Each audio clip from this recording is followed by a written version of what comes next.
Good afternoon, everyone, and welcome to this week's Mental Health Moment with Dr. Matt. As always, I hope this message finds you well. So, one of the things I've been talking about since the beginning of doing these videos is the importance of positive self-talk. After all, similar to you are what you eat, well, you ultimately become what you believe, and you're going to put forth concerted efforts based off what you believe the ultimate outcome can be. As Henry Ford once said, whether you believe you can or you can't, you're right. And this is ever so true. And counseling theory takes a look at the self-fulfilling prophecy in which one, if they have a negative belief of self, they respond accordingly. And if they have a positive belief of self, they respond accordingly.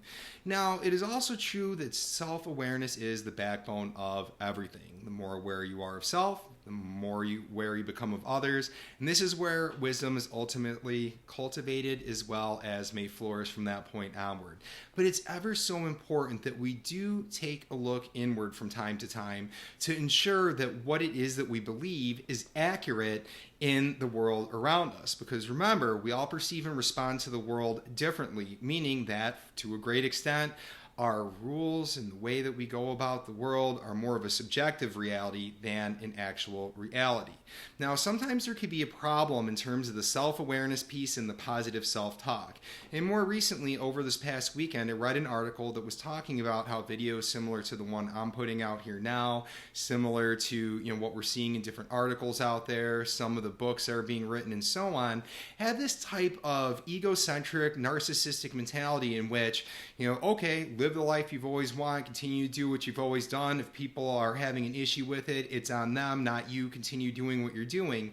Now, this can be helpful to a certain extent. And as we know, there's certainly institutionalized racism and other types of bigotry that's going on. There are going to be times where maybe you are the outlier and everybody else in the group is wrong or morally deficit and so on, so you continue steadfast in your own way. That is one thing, but what is not appropriate is when you continue doing things that are detrimental to self and others. This is where you need to have that accurate portrayal of your self-awareness. Now, the way that we define pathology, if we're doing a mental health diagnosis, addiction diagnosis, or otherwise, it ultimately boils down to, is this condition, the cluster of symptoms, something that's detrimental to self and others? Now, while positive self-talk is usually a thing that helps you avoid anxiety, helps you avoid depression, helps you step outside of your comfort zone, take those chances, fake it till you make it, and so on, when there's a lack of self-awareness behind that and you're doing things that truly are harming other people, that's when it's time to take a step back. Check in with yourself regularly. Keeping a journal could be something that's very helpful with this. Different exercises such as the Johari's window, where you find those areas where you have a lack of awareness, that could be something very helpful. But also gathering an accurate portrayal from other people in your environment.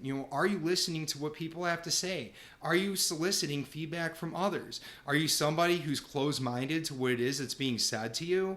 Do you even watch recordings of yourself or see what you're putting out there to ensure that this is something helpful to other people? And if you're closing that off and you're finding again and again and again that people are distancing from you and they're trying to give you feedback that's falling on deaf ears, that's the time to take a step back, do that accurate portrayal, and ensure that your self-awareness is aligning with your positive self-talk. For everybody watching this, I strongly encourage you to proceed with confidence. We all have strengths. We all have areas in which we're trying to improve. But remember, when the two come together, that's ultimately the driving force to help you move forward and not only live a better life for yourself, but to facilitate a better life for those around you as well. Thank you.